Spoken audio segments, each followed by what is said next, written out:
Bismillahirrahmanirrahim. Assalamualaikum warahmatullahi wabarakatuh. Saya Rahmatika Saada Faizana, NIM 0097. Di sini saya akan menyampaikan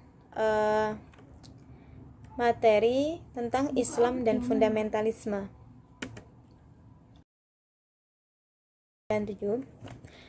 Di sini saya akan menyampaikan materi tentang Islam dan fundamentalisme. Sebelumnya kita akan memahami asal-usul dan pengertiannya. Istilah fundamentalisme itu pertama kali muncul di kalangan agama Kristen di Amerika Serikat. Menurut Kamus Besar Bahasa Indonesia, fundamentalisme itu dapat diartikan dengan paham yang berusaha untuk memperjuangkan atau menerapkan sesuatu yang dianggap mendasar.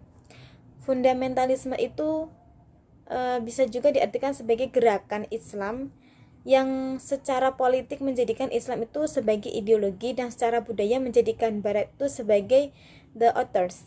Islam itu dengan menempatkan sebagai ideologi berimplikasi kepada pengertian Islam yang mengarahkan pada bentuk partikularistik. Ketika fundamentalisme Islam itu dipahami sebagai gerakan resistensi bagi kebudayaan Barat, maka ia merupakan fenomena modern dalam Islam. Istilah fundamentalisme itu yang ada pada awalnya digunakan hanya untuk menyebut penganut Katolik yang menolak modernitas dan mempertahankan ajaran ortodoks agamanya. Namun saat ini juga digunakan untuk menganut agama-agama lain yang dengan itu memiliki kemiripan, sehingga ada juga fundamentalisme Islam, Hindu, Buddha, dan sebagainya. Sejalan dengan itu, penggunaan istilah fundamentalisme itu menimbulkan citra tertentu, misalkan ekstrim, fanatik, terus bahkan terorisme, dan mewujudkan atau mempertahankan keyakinan keagamaannya.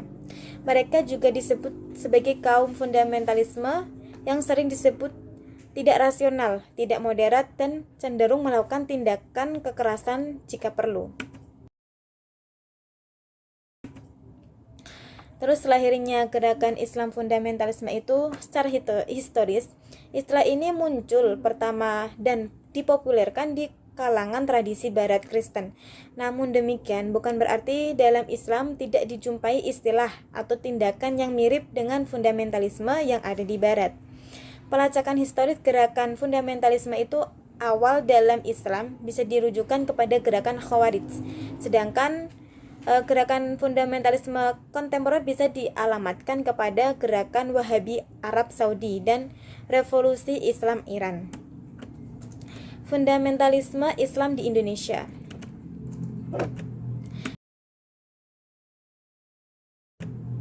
Sebelumnya, karakteristik Islam fundamentalisme. Karakteristik Islam fundamentalisme adalah skriptualisme, yaitu keyakinan harfiah terhadap kitab suci yang merupakan firman Tuhan dan dianggap tanpa kesalahan.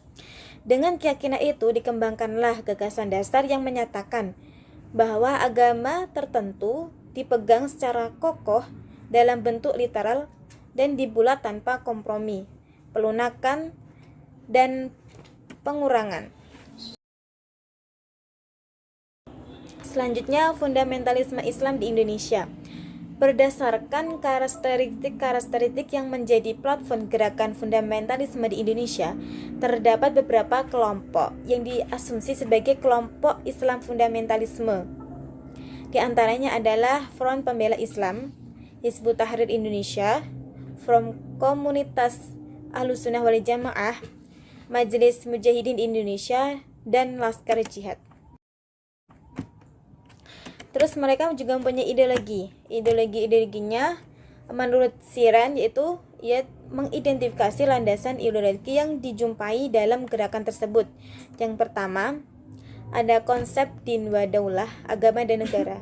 Dalam konsep ini, Islam dipahami sebagai sistem hidup total yang secara universal dapat diterapkan pada semua keadaan, waktu, dan tempat. Pemisah antara ad-din dan daulah tidak dapat diterima oleh kelompok fundamentalisme, sehingga agama dan negara dipahami secara integralistik. Yang kedua, yakni mereka ingin kembali kepada Al-Quran dan As-Sunnah. Dalam konsepsi ini, umat Islam itu diperintahkan untuk kembali kepada akar-akar Islam awal dan praktek Nabi Muhammad SAW yang mencari keaslian dan pembaruan. Jika umat Islam tidak kembali ke jalan yang benar daripada pendahuluan mereka, maka mereka niscaya tidak akan selamat. Mereka kembali kepada Al-Quran dan As-Sunnah, dipahami secara skriptual dan titalistik. Yang ketiga yaitu puritanisme dan keadilan sosial. Nilai-nilai budaya barat ditolak karena dianggap sebagai sesuatu yang asing bagi Islam. Oleh karena itu, media massa diupayakan untuk menyebarkan nilai-nilai dan praktek Islam yang otentik ketimbang menyebarkan pengaruh-pengaruh asing yang sekuler. Yang keempat yaitu berpegang teguh pada kedaulatan syariat Islam. Tujuan utamanya umat Islam adalah menegakkan kedaulatan Tuhan di muka bumi ini. Tujuan ini bisa dicapai dengan membangun tahanan Islam yang memosisikan syariat sebagai undang-undang tertinggi. Yang kelima yakni menempatkan jihad sebagai instrumen gerakan. Umat Islam diperintahkan untuk membangun masyarakat ideal sebagaimana yang telah digariskan dan sesuai dengan syariat Islam. Oleh sebab itu diperlukan adanya umat menghancurkan kehidupan jahiliyah dan menaklukkan kekuasaan-kekuasaan duniawi melalui jihad atau perang suci. Jihad tidak dilakukan dengan pengertian defensif semata, tetapi memuat tujuan jihad untuk menaklukkan semua hambatan penyairan Islam ke seluruh dunia yang meliputi negara, sistem sosial, dan tradisi-tradisi asing. Dan yang terakhir yaitu perlawanan terhadap Barat dan menantang keterlibatan mendalam dari pihak Barat untuk urusan dalam Islam seperti yang terjadi di Irak, Libya, Bosnia, Afghanistan, dan Palestina. Mereka merasa harus mendeklarasikan perlawanannya terhadap Barat karena umat Islam sudah diperlakukan dengan tidak adil, baik secara politik, ekonomi, maupun budaya. Dominasi Barat atas negara Islam tidak dalam kapasitas saling bekerja sama, melainkan menonjokkan dan memusuhi. Pada gilirannya, ketidakadilan Barat dilawan dengan aksi-aksi kekerasan di berbagai negara, termasuk di Indonesia sendiri. Baik, ideologi-ideologi inilah yang menyatukan gerakan-gerakan Islam di berbagai negara, termasuk Indonesia. Adapun yang membedakan di antara mereka terletak pada bentuk artikulasi gerakan. Dalam hal ini, mereka itu tergantung pada problem yang dihadapi di negara masing-masing.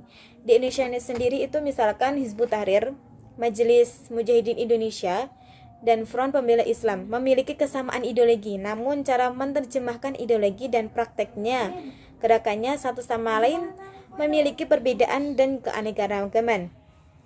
Perbedaan pemahaman keagamaan, baik internal maupun eksternal. Pemahaman ini dapat mempengaruhi gerakan-gerakan Islam untuk tidak lagi dituding sebagai pelaku terjadinya aksi kekerasan atau terorisme. Padahal Islam sendiri itu tidak menyukai cara-cara kekerasan atas nama apapun, termasuk atas nama Tuhan atau agama. Untuk mencapai tujuan, Islam selalu mengajarkan kepada umatnya sikap dan harapan yang realistik dengan pengambil jalan tengah dalam memecahkan setiap persoalan dan memuaskan perhatian pada semangat persamaan, persaudaraan, cinta, dan kemurnian. Sekian dari saya, kurang dan lebihnya saya mohon maaf. Assalamualaikum warahmatullahi wabarakatuh.